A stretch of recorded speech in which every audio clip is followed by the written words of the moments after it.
सवाल यही है कि परीक्षा आप लेना किस मकसद से चाहते हैं।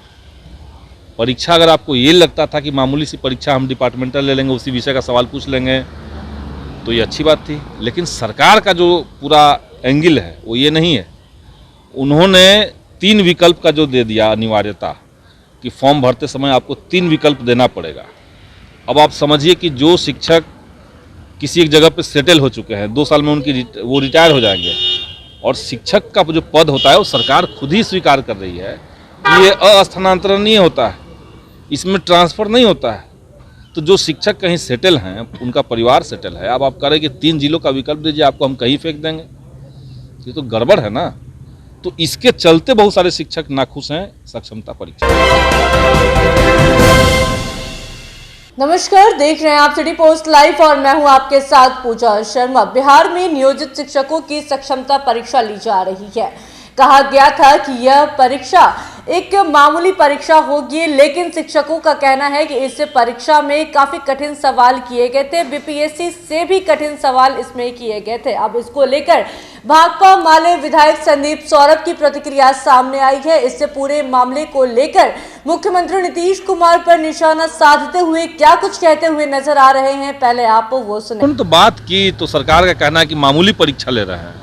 हमने तो ये भी कहा कि 3 जिलों का विकल्प उसमें से हटा दीजिए, सारी परीक्षाएं को आप ऑफलाइन लीजिए, डिपार्टमेंटल परीक्षा लीजिए, और ये घोषणा कीजिए, लेटर ला करके कहिए कि इसमें से किसी को कोई नौकरी से निकाला नहीं जाएगा। परीक्षा के नाम पर ठग दिया गया नियोजित शिक्षकों को। निश्चित तौर से वही लग रहा है।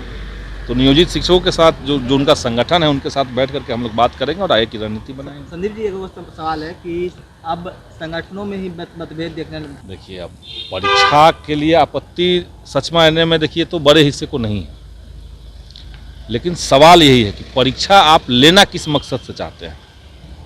परीक्षा अगर आपको ये लगता था कि मामूली सी परीक्षा हम डिपार्टमेंटल ले लेंगे, उसी विषय का सवाल पूछ लेंगे, तो ये अच्छी बात थी। लेकिन सरकार का जो पूरा एंगल है वो ये नहीं है। उन्होंने 3 विकल्प का जो दे दिया अनिवार्यता कि फॉर्म भरते समय आपको 3 विकल्प देना पड़ेगा। अब आप समझिए कि जो शिक्षक किसी एक जगह पे सेटल हो चुके हैं, 2 साल में वो रिटायर हो जाएंगे, और शिक्षक का जो पद होता है वो सरकार खुद ही स्वीकार कर रही है कि ये अस्थानांतरणीय होता है, इसमें ट्रांसफ़र नहीं होता है। तो जो शिक्षक कहीं सेटल हैं, उनका परिवार सेटल है, अब आप कह रहे कि 3 जिलों का विकल्प दीजिए, आपको हम कहीं फेंक देंगे, ये तो गड़बड़ है ना। तो इसके चलते बहुत सारे शिक्षक नाखुश हैं सक्षमता परीक्षा से। शिक्षक किनकी बात माने, के पाठक की माने या फिर मुख्यमंत्री नीतीश कुमार? ये सवाल आप लोग को सरकार से जरूर पूछना चाहिए कि शिक्षक बात किनकी माने। सरकार के जो भी मंत्री हैं, हालांकि अधिकांश मंत्री तो सदन में आते नहीं हैं, मंत्रिमंडल का विस्तार हो नहीं रहा है, और इसका सबसे बड़ा खामियाजा जो भुगत रहा है वो बिहार की जनता भुगत रही है।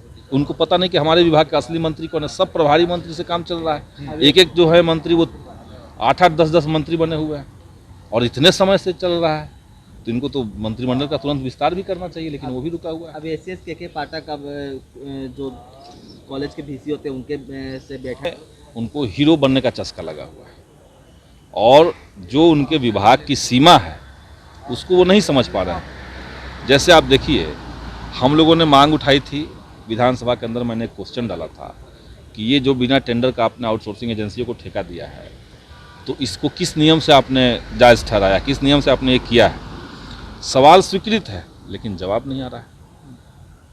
इस तरीके से इस बार भी फिर मैंने एक सवाल डाला, तो उसके बाद विभाग जो कर रहा है, सारे आउटसोर्सिंग एजेंसियों को कह दिया कि अब आप अपनी बहाली से ख़त्म करवा दीजिए। तो जो 6 महीना से जो बहाल लोग थे एजेंसी के माध्यम से, उनको न तो पेमेंट मिला, न तो श्रम विभाग के आदेश के बावजूद उनको ईएसआई और पीएफ मिला, और अब उनकी नौकरी 28 फरवरी को कही जा रही है खत्म हो जाएगी। तो इस बीच में जो पैसे का लेन देन हो गया, इसका हिसाब कौन देगा देश की जनता को, बिहार की जनता को? ये सब चीज़ के पाठक की गड़बड़ी है। उसी तरीके से उन्होंने नियम बना दिया कि कॉलेज में गेस्ट फैकल्टी ठेका कंपनी लाएगी, और पेमेंट सरकार नहीं देगी, पेमेंट बल्कि कॉलेज देगा। तो यानी कॉलेज से, स्कूल से पूरा जो उसका पैसा है उसको आप निकालना चाह रहे हैं आउटसोर्सिंग एजेंसी के माध्यम से, और निकाल करके अपनी जेब में डलवा रहे हैं आउटसोर्सिंग एजेंसी के माध्यम से। तो इसलिए ये सब गलत है। मुख्यमंत्री नीतीश कुमार पर निशाना साधते हुए क्या कुछ कहते हुए नजर आ रहे थे भाकपा माले संदीप सौरभ, सुना आपने। उन्होंने साफ तौर पर कह दिया कि कहा गया था शिक्षकों से कि एक मामूली परीक्षा ली जाएगी, लेकिन बीपीएससी से भी कठिन सवाल इसमें किए जा रहे हैं। शिक्षकों को अपमानित करने का काम किया जा रहा है, उनसे नौकरी वापस लेने का काम किया जा रहा है। इसी के साथ साथ संदीप सौरभ तमाम मुद्दों पर क्या कुछ कहते हुए नजर आ रहे थे, सुना आपने। तो फिलहाल इस खबर में बस इतना ही। तमाम जानकारी के लिए बने रहें सिटी पोस्ट लाइव के साथ। इस वीडियो को लाइक करें, शेयर करें और चैनल को सब्सक्राइब करना ना भूलें। धन्यवाद।